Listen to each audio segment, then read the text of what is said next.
appreciable change of loading time from an 80-year period from the Revolutionary to the Civil War.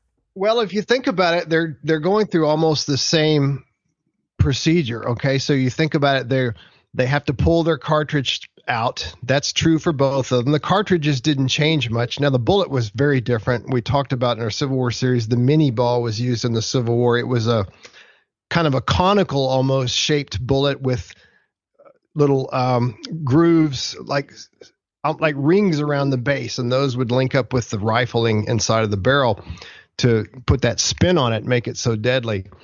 But think about it. In both cases, the soldier has to pull out the cartridge box. They have to tear the thing off with their teeth. They have to put powder down the barrel. They have to ram the bullet down. Then when they're about to fire, in the Civil War, they would put a percussion cap on and then fire, whereas in the Revolutionary War, they would put a little bit more powder in at the base. Well, I shouldn't say the base, like the pan, which is kind of near the trigger. So, it might be just a tad faster in the Civil War, but you're still having to do pretty much almost the same exact stuff. The one exception being no percussion cap in the Revolutionary War. Right. I should say sometimes with a Brown Bess or any kind of musket in the Revolutionary War era, you would have a flash in the pan, but it wouldn't ignite the powder. And that's where we get the phrase "a flash in the pan." For something that really looks good, but it really doesn't amount to anything.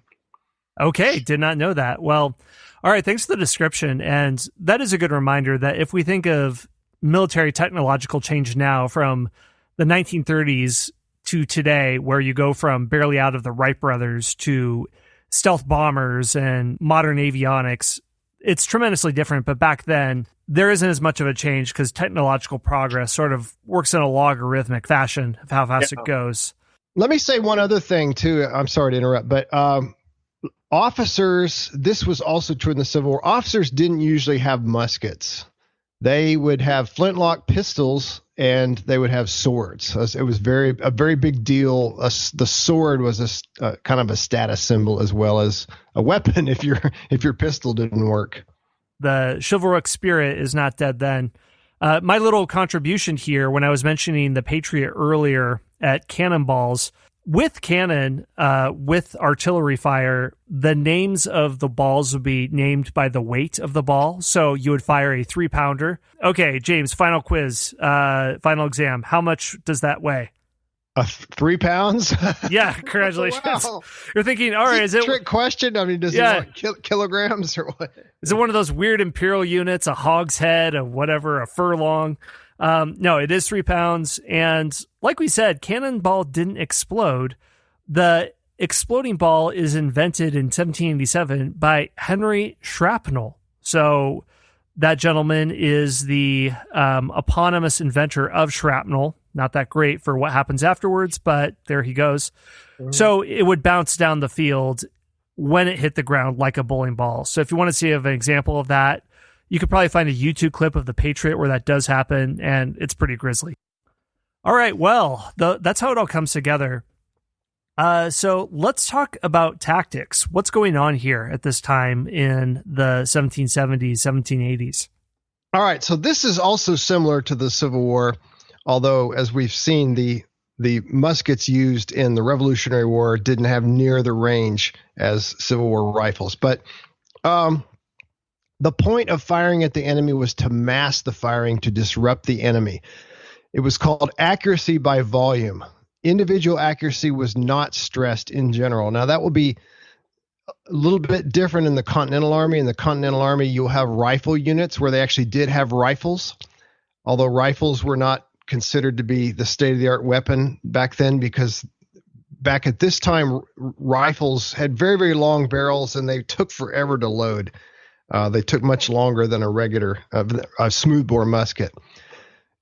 I think of it this way. It's kind of like you're not going for pinpoint accuracy like sharpshooting or sniping. You're going for you're turning a line of soldiers into a giant shotgun. Okay, you're just trying to put out as much fire and hope you hit some stuff. Does that make sense? Yeah. Just put out as much lead as you can, and you're bound to hit something, right? Now, even more key to warfare than shooting was the use of the bayonet in charges. British soldiers were famous for their love of using the bayonet. The bayonet, I'm sure most people know what it is, but in case any of the listeners don't know, a bayonet is a sharp knife stuck at the end of the rifle barrel. It was designed so that the very bottom of it was round. It could be just stuck or slid onto the rifle barrel, and it would stay. And that turned your I said rifle. That turned your musket into a gigantic, like a pike almost, or like a spear. So the British Army, when they attacked, they would march up, they would fire once or twice, but then the main point was to get in there and charge. And part of it was psychological warfare, Scott. They wanted to scare the enemy, and it worked quite a lot of the time. You know, if you see somebody, you see several hundred professional redcoats charging at you with bayonets, you're gonna at least be tempted to turn around and skedaddle. The line of soldiers, above all else, was to push the enemy back. So in some ways, if you take away the first volley or two, I guess the tactics are not that much different from the days of the Greeks and Romans, right? Just shoving them back. Although you didn't have shields and these organized shield walls and things like that. Right. Dead and wounded were usually left on the field with the exception of officers. There was no organized medical corps. So if you got wounded, you would just fall down and hope eventually that maybe if the battle went your way, somebody might find you and take you to the hospital. But a lot of wounded died either of their wounds directly or of disease caused by their wounds. Okay, well, a couple of follow-up questions. This is something that if we're still using our Civil War podcast drinking game rules, it's a chance for another drink because I'm going to talk about Napoleon or Napoleonic tactics. Oh, no. Although I think we'll have to figure out what the new rules are for this series. They'll come into their own at some point.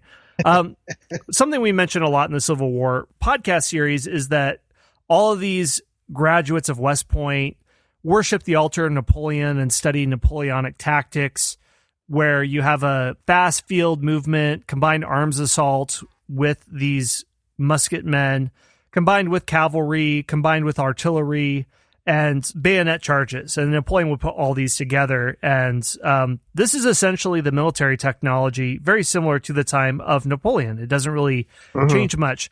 Now, this doesn't work in the Civil War period, and the battlefield deaths are absolutely horrific because then you do have more rifles. Then you can pick people off from far away. Then things like Pickett's Charge are an absolute slaughterhouse. They wouldn't have been in the late 18th century when the accuracy is much shorter. So do you see some sort of, maybe not as slick as what Napoleon would do, but this kind of combined arms Napoleonic tactics happening at this time by the British? Not really. The British attacks were almost entirely infantry. Artillery was used to some degree, but and there's a little cavalry we'll see, but you don't really see the infantry, artillery, and cavalry working together in concert like you're going to see later, especially not cavalry. Cavalry was mainly for scouting purposes, although there are a couple of battles where cavalry were significant, but artillery were usually fired at the beginning just to kind of soften up the defenses. But it's not like it was in Napoleon's time. Like you said, Napoleon really, I guess, perfected the use of the different kinds of military units and technology that were available at the time. Right. So, which makes sense. He's being followed, even though the technology makes it hopelessly out of date. Another thing too, when we, again, going back to the Civil War, we did spend a good amount of time looking at how horrific it would have been to see a battle after the battlefield where you have men groaning in pain who've been shot. Maybe their friend can come back for them and drag them back to a medical tent. If they get there, then there's a surgeon who has, for all intents and purposes, an elegant hacksaw who is working fervently on amputations. You could probably knock people out with either if you're lucky, but maybe they wouldn't get that if supplies were short. So you don't have combat medics like in World War II that are running up to people, giving them a shot of morphine, and then bandaging them up and dragging them off. So would a Civil War or a Revolutionary battlefield be somewhat similar to a Civil War battlefield? Yeah, there would be a lot of bodies that would lay out there for a long time. Definitely. I've read a lot of reports that were, or letters that were written by soldiers afterward, and they would just talk about bodies everywhere, blood everywhere. So it would have been horrific. Okay, so that's what it looks like on the British side. So let's get to the Continental Army. What does it look like on the American side? All right, well, the Continental Army, or the American Army, evolved greatly over the 8-year period that we call the Revolutionary War. And there were a lot of similarities with the British Army. So like, we won't have to spend all that time that we just now. We'll focus on the differences. Because a lot of the American officers, the older ones anyway, they had served in the British Army, or at least in the militia. When you think about George Washington, Horatio Gates, Charles Lee, Daniel Morgan, Francis Marion, a lot of people, not the younger guys, obviously, like Alexander Hamilton and Nathaniel Greene and people like that, Knox, but the ones that were, say, 40 and up, a lot of them had been in the British Army. So that was their model. That's how they organized their units and their tactics and everything after the British model. But at the very beginning of the war, obviously, there was no Continental Army. There was nothing. So you had militia companies, and every town pretty much had its own militia company. But these were barely effective as military units, especially at the beginning. They were as much social clubs as they were fighting units. They would meet together once in a while. They might drill a little bit, but mostly they would sit around, eat and drink and be merry and have fun. It was a big party. They elected their own officers, and they didn't adhere to traditional military discipline. You know, if your uncle is in the Elks Lodge and they go off to war, that's kind of what it would look like. Pretty much, yeah. If you just said, all right, this Elks Lodge or Moose Lodge, congratulations, you're a company now. You know, go ahead and vote for your captain. And if you don't like what your captain says, no big deal. Just don't do it. Washington was absolutely horrified. He never ceased to he never stopped complaining about how bad militia was. Over time, the Continental soldiers, the Continental Army was officially created in 1775, and George Washington, of course, was appointed as the commander-in-chief. They were grouped into regiments. They were made more regular along the British model, but by the summer of 1775, the militias organized into armies specific to each colony. So you would have like the regiments of Massachusetts, or the New Hampshire regiments, and they would send their own generals. And again, a lot of these generals didn't have any experience, or at least not very much. Some of them had no military experience. They were just leading members of their community and their colony. Officers from one colony didn't like obeying orders from officers of another colony. So like, if you're from Rhode Island and I'm from New Hampshire, I'm not going to do what you say. That was a struggle that they had to overcome. Units often came and went as they pleased. And the more I read about the Revolution, I never ceased to be amazed by this. People they'd sign up for, say, 3 months or a year, and then they'd go home. Very few signed up for the duration of the war. And Washington was constantly plagued by just the army just melting away, disappearing, not because they're running away or deserting, but just because their term is up. So